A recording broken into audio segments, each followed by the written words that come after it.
Just as a reminder, in case you haven't tuned in this month to the Sunday Talks, I am sharing with you some of the teachings from one of the 4 volumes of the Teachings of Christ by Torgrim Serdarian.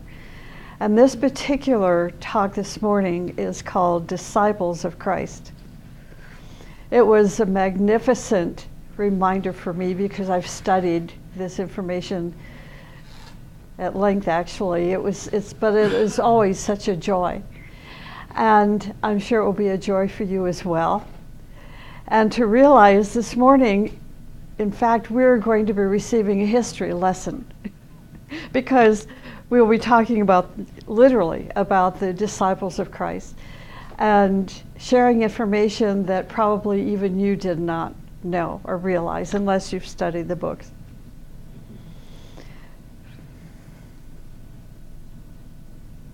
This is going to bring us back to that time of 2,300 years ago. This is my calculation, about 2,300 years ago. It's going to bring it to life to us today. It will also give us a vision in our heart and re-energize our travel as we move upon this path of perfection and transformation and see our life as a journey. We are told that Christ came here to build something that was very unusual. He came here to build the soul of humanity, a prototype of man, the ideal man and the ideal woman. In other words, a temple that was unique, a temple that will be exactly what was in the mind of God.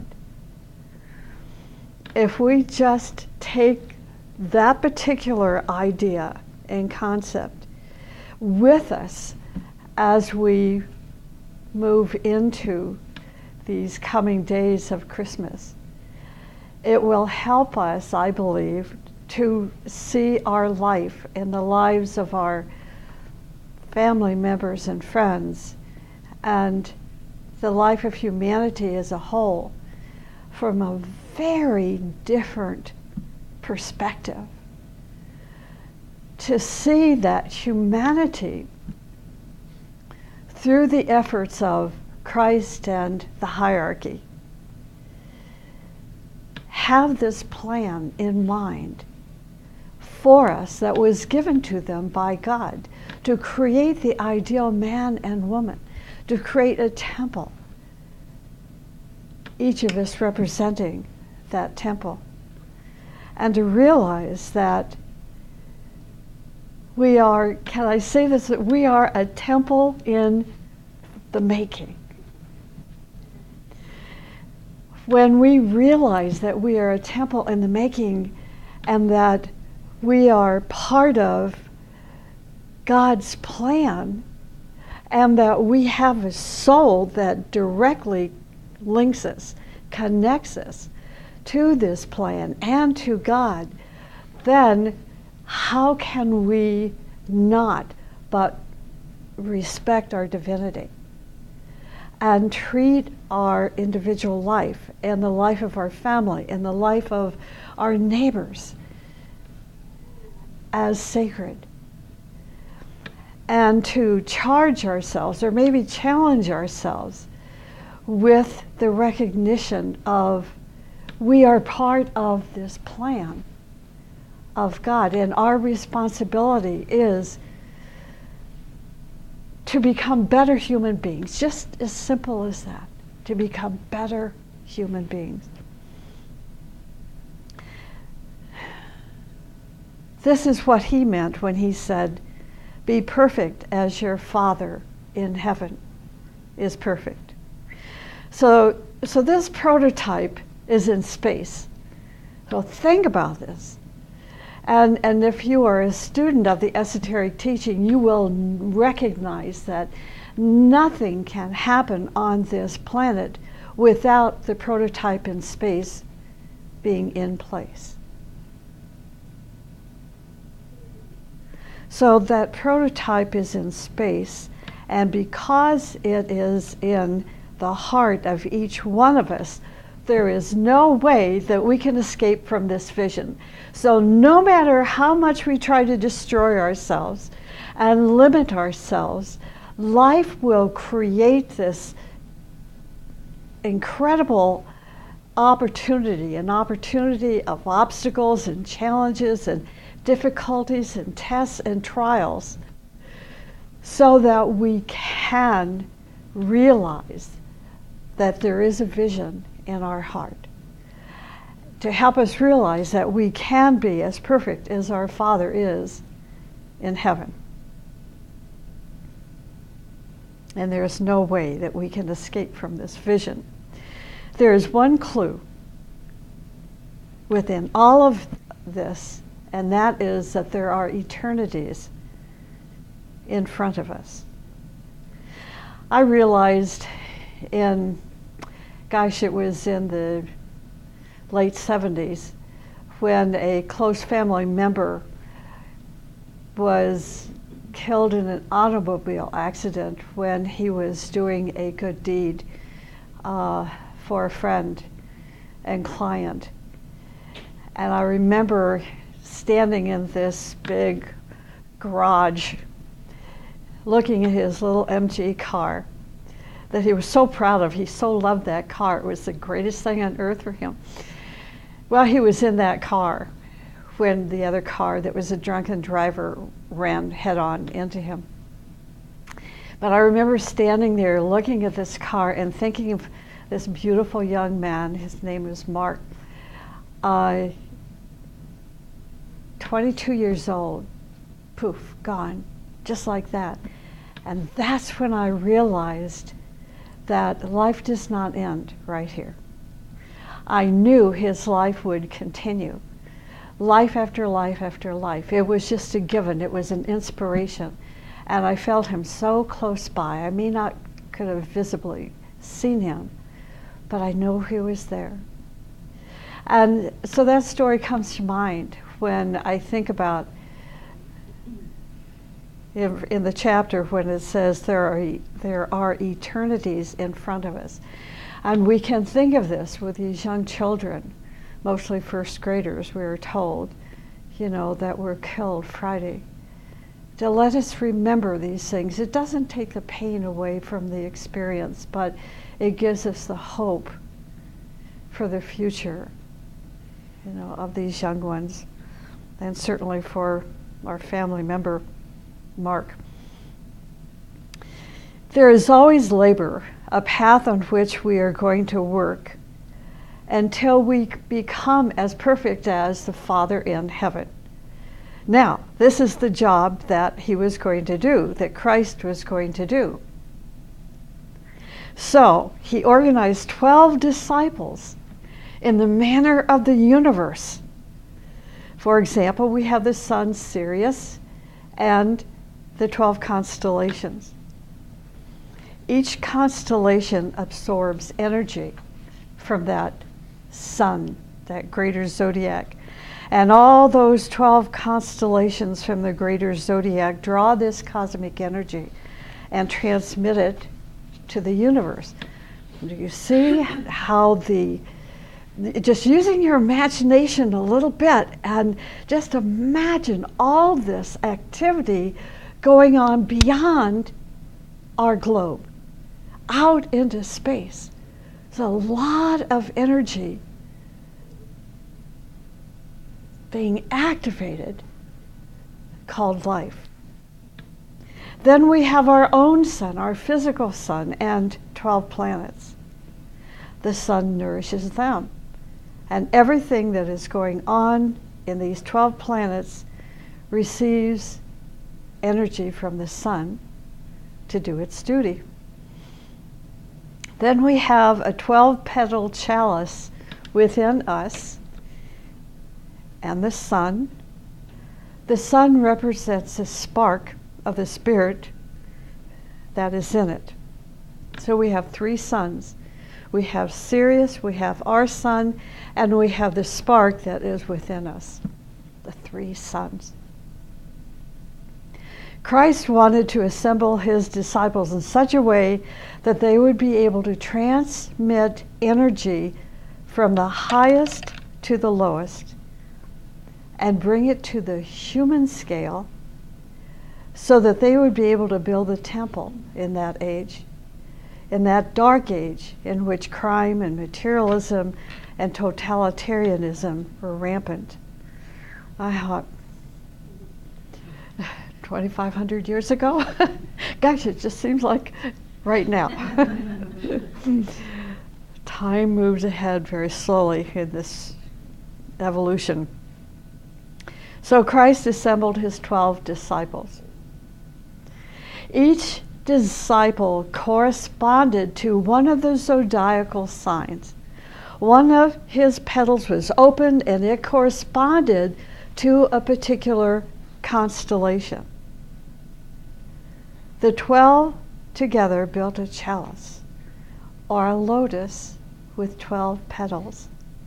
The 12 of them together were able to absorb energies from the planets and the sun, from the zodiac and from Sirius. They would sit, imagine these disciples, these great ones. They sat and meditated and danced. They used to come together, and Christ came and stood at the middle.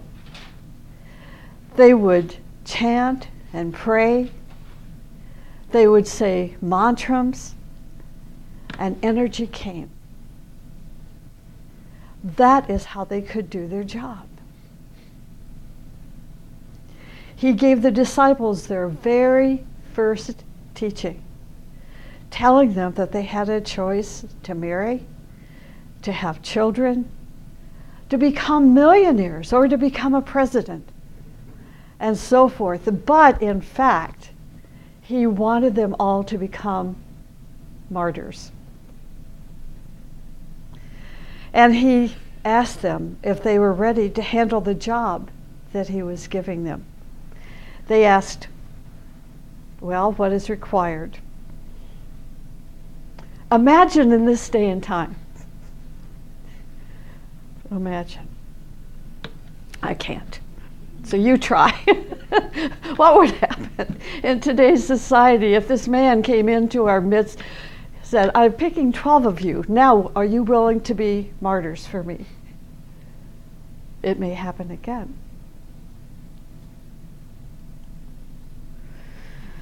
So they asked, what is required? He said, everything you know, everything you are, everything you have, everything you represent, leave them. If you are ready, then follow me. If you are not ready, go to your boyfriends, go to your girlfriends, and using Torquem's language, and mess yourself. If you can commit crimes, he said, you can go ahead and commit crimes, steal and lie.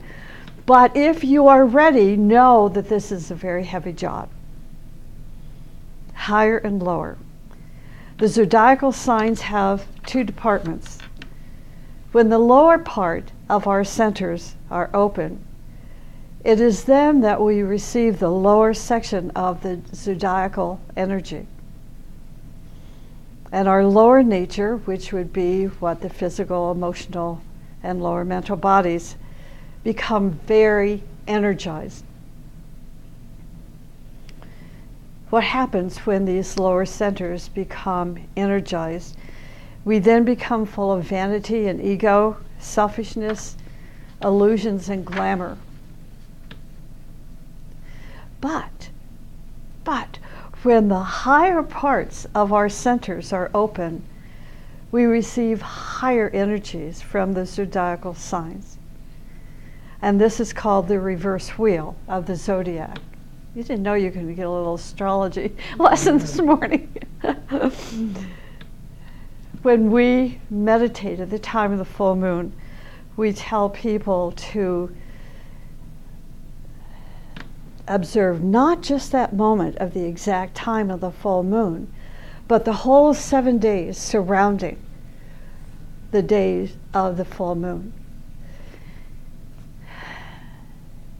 Why should we do this? For preparation.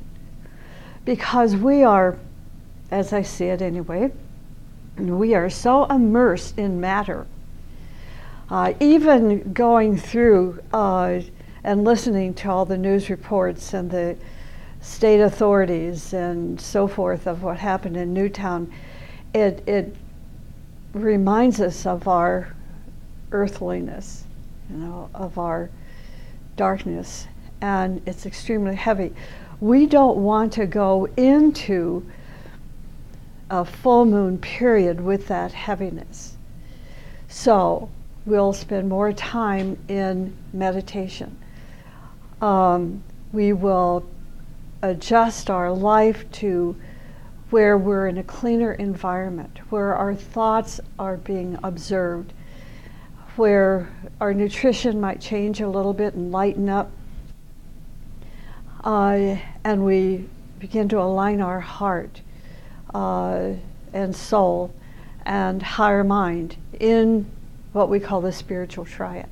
Over that 7-day period of time, and this is why I wanted to do the New Group of World Servers meditation this morning, particularly with that symbol of the triangle, the cross in the triangle, and the diamond at the apex of the triangle, receiving these beautiful inspirations and spiritual ideas and concepts that will come to us from space, from these prototypes in space of what we can do in our day-to-day life, which makes us extraordinary people.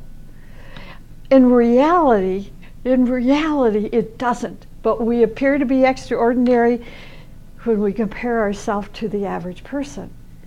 That is totally immersed in matter, totally immersed in money, totally immersed in their this and that.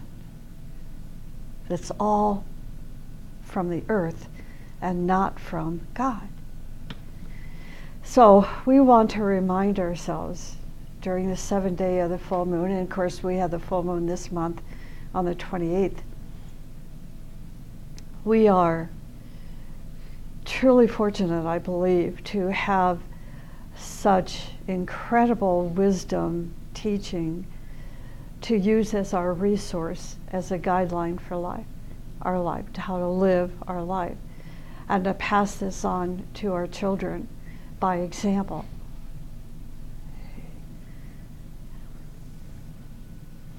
So the reverse wheel, the higher parts of our center, when they are open, so be the centers above the diaphragm, like the heart and the throat and the medulla oblongata and the crown center. When these centers are open, we receive higher energy from the zodiacal signs. And this puts us on what is called the reverse wheel. If you want to learn more about the reverse wheel, read the monthly White Mountain Zodiac letter. I just finished up the one that will be out in probably in the middle of this week, talking a little bit more about the reverse wheel. It's very beautiful. Anyway, so Christ said, if we let the wheel turn clockwise, humanity is going toward destruction. So we must reverse this now and go counterclockwise. So what does this mean? If you have a little bit of knowledge of astrology, the reverse wheel goes from Aries to Taurus to Gemini. The clockwise wheel astronomically starts with Aries, Pisces, Aquarius, Capricorn, and so forth. So it's just the opposite of what you think it is until you learn astronomy. So we must reverse this now and go counterclockwise, Aries, Taurus, Gemini, Cancer. For example, now here's the practicality of this. Whoever hates you, love him. If somebody steals your jacket, give him also your shirt. If someone says something very bad about you, bless him. This is how we can reverse the wheel. See, you don't need to know anything about astrology. Reversing the wheel means we're going against the stream, against the flow of human consciousness. So at that time, now and forever, do one thing. If someone wants to live a dirty life, the disciple says purification. Hatred, the disciple says love. Insanity, the disciple says be sane. Gossip, malice, blessing, and advice. You see, it is totally the reverse. And what comes to mind, I hope I remember this father's name correctly. I think it was Robbie Parker, whose son Emily was killed, Friday at the school. She was 6 years old. And not even understanding the depth of his grief, but only imagining it, this beautiful father who has two other daughters, to like a year increment, 6 and 7 and 8. The 6-year-old was the one that died. He said, forgive him. He said, think about the family, of that shooter. He was so eloquent. He was so beautiful. And he gave us an example of what it is to reverse the wheel. It is possible. It is possible, but it is not easy. So Christ selected 12 disciples, and he told them one thing. First, never take revenge on anybody. Revenge is going to take you to destruction. See how the dark forces get in and try to make us like them? And unfortunately, all of us still have some darkness within our nature. We don't want to build that darkness. And this is how? By reversing the wheel. And in this first step, never to take revenge on anybody. This is why he reversed the zodiac, why Christ reversed the zodiac. Each petal of the disciple was receiving the energies from one of the signs of the zodiac. So the whole zodiac was complete with the 12. Now I'm going to get into the lives of these disciples. The first one was Peter, also called Simon. One day Christ wanted to select the disciples, so he went to the desert and he meditated and fasted so that instinctively and intuitively and naturally he would attract the right person. When he was near a lake, he saw Peter. And he said, Peter, come here. Yes, Peter, leave this fishing. He said, other people can do that job. I'm going to make you a fisher of men. Peter never said anything. He just followed him. The chapter tells us that you cannot say no or use reason or logic. It is nothing like that. It is all in the intuitional level. It is straight knowledge and straight recognition.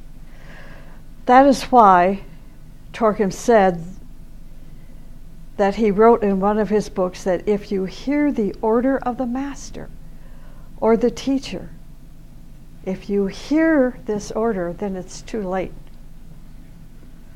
You must obey it before you hear it. See, isn't this interesting?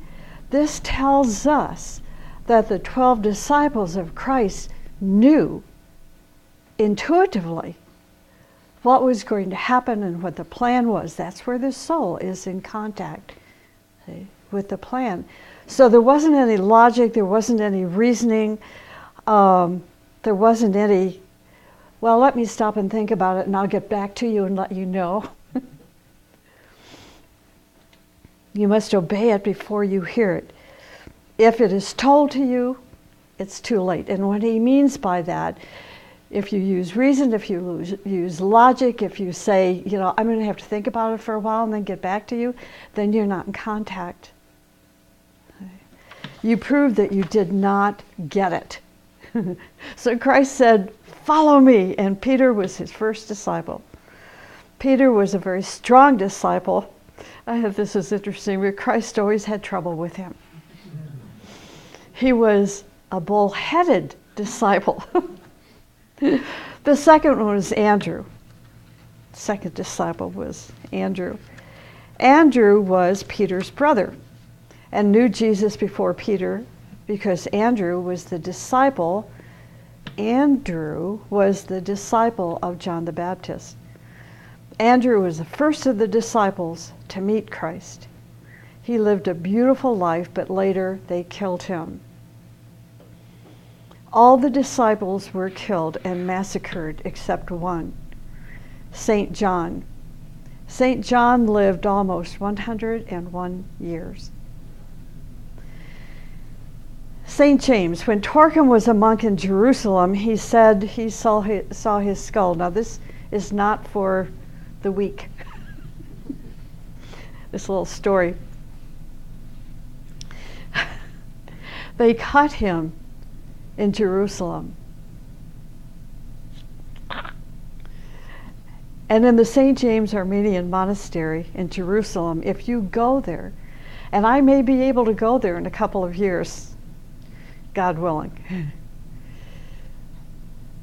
So if you go to this Armenian monastery in Jerusalem, you can see it. There's a little room, and in that room is a box buried in the floor. If you open the box, the skull is there. St. James was murdered by Herod with a sword. St. John was the fourth disciple. St. John lived 101 years, as I said, and he went many, many places, speaking about the new principles and the new doctrines. When he became 90 or 95 years old, well, he wasn't able to walk. The disciples used to carry him on their shoulders and bring him to the meetings where he sat. He sat there and talked. People would ask him to speak about Christ. He would look at them and he said, "Beloved people, just love each other." And then he said to his disciples, "Take me away." One day, St. John saw that he was going to die. He was almost 101 then. He called his disciples and said, "Prepare my grave." "Why?" they asked. He said, "I must go.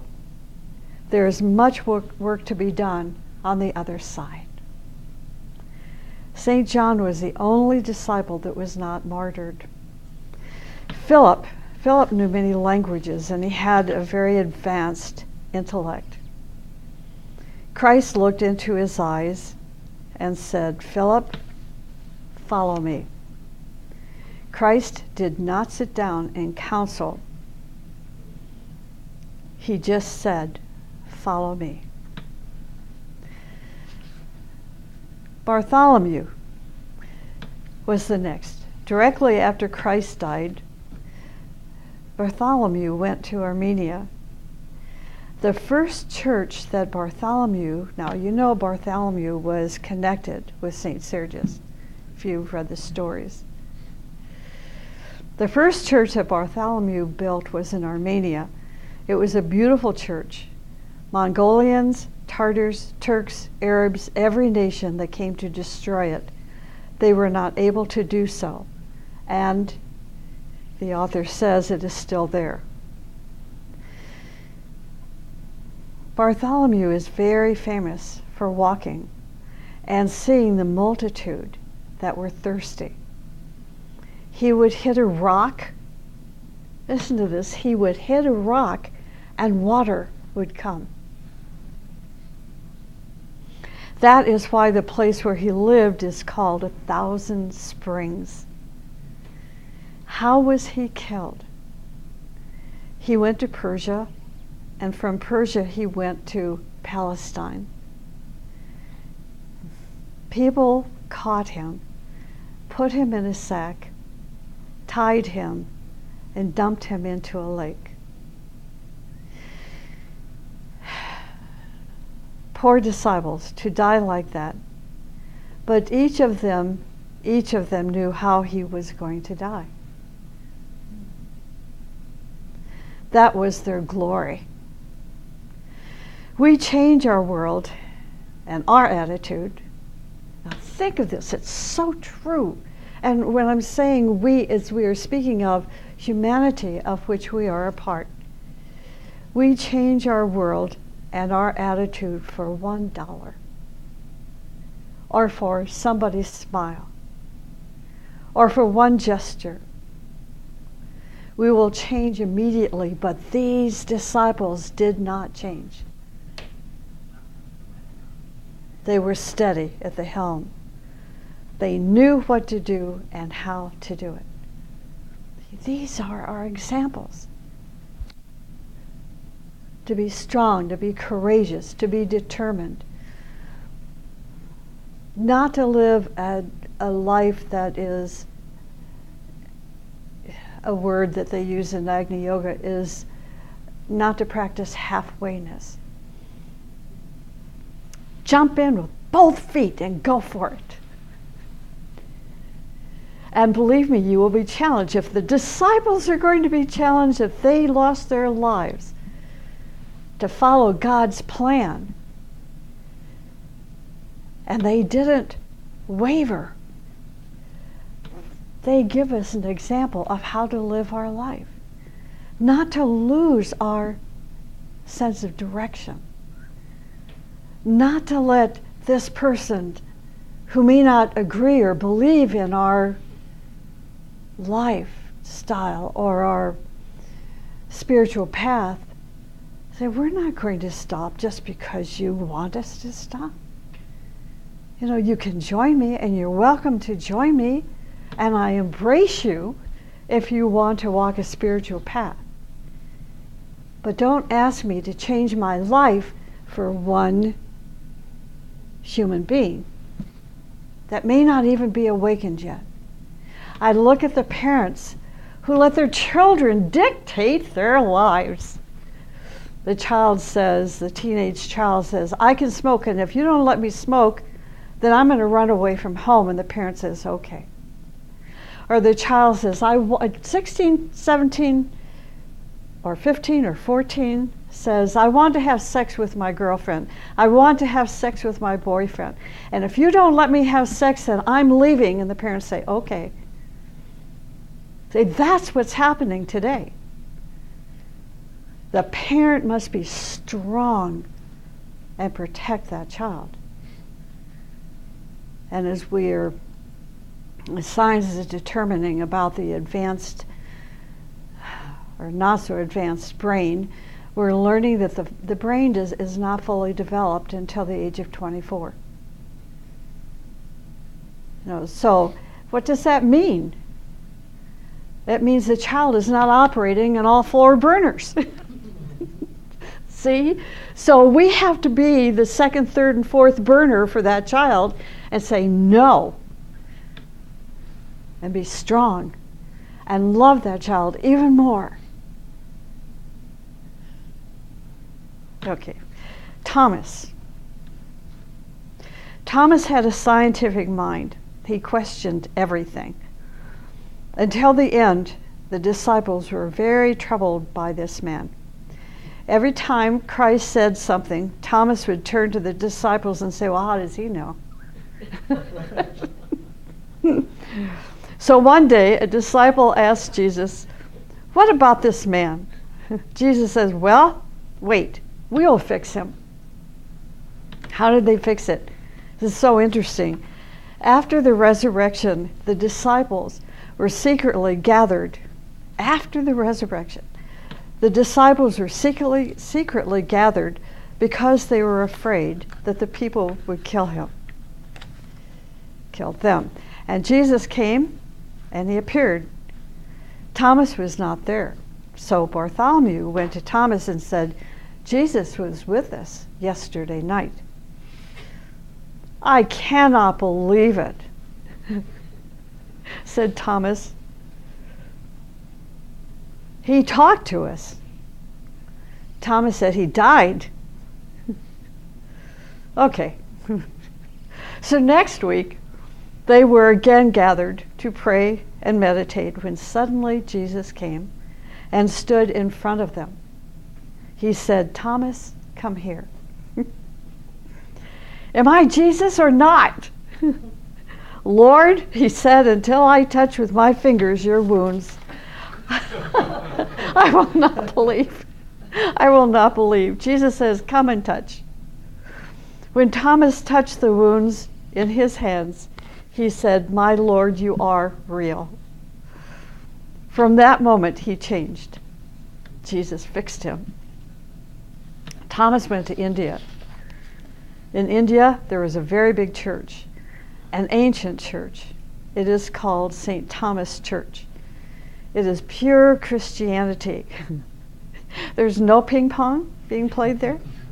No bingo is played there. No banquets and dancing in the St. Thomas Church. And Matthew was a customs officer. When Christ was passing through the customs, he looked at that man. When his eyes looked into him,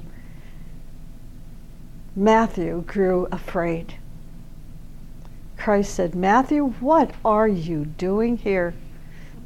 This is not your job. What am I going to do? Christ said, you are going to suffer and sacrifice and die for something that we are doing.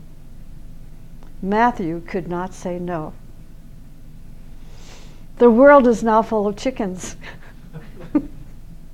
No kidding. There are no roosters anymore.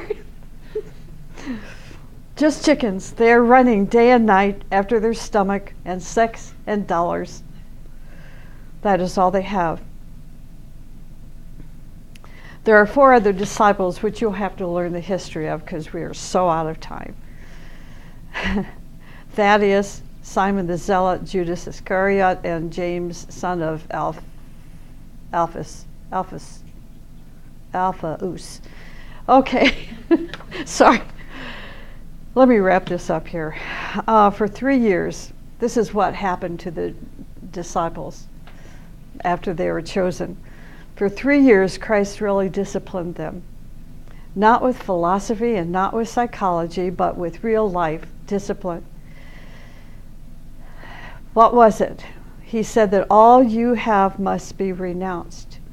Your beauty, your talent, your money, your mother, your father, your children, whatever you have. Can you do that? Listen to this. Christ said, I don't want lukewarm people around me. Either you stand for these principles or not. It is very heavy. You see, he gave them a choice, still gave them, these disciples, a choice. There is no imposition. He said, just follow me. It was Torquem's birthday. A student called him and said, happy birthday, Torquem, but I can't come today because I'm going to be with my boyfriend. T.S. said, well, then just go to your boyfriend. Why are you calling me?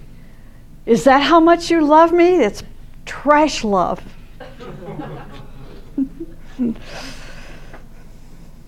The second discipline that he taught was very heavy. He taught them the technique of how to destroy all limitations from their minds and to make their minds cosmically receptive. See, again, that symbol of the triangle and the cross and the diamond. Cosmically receptive. No thought form, no illusion, no glamour, no memories would interfere in receiving the transmitted currents from higher sources.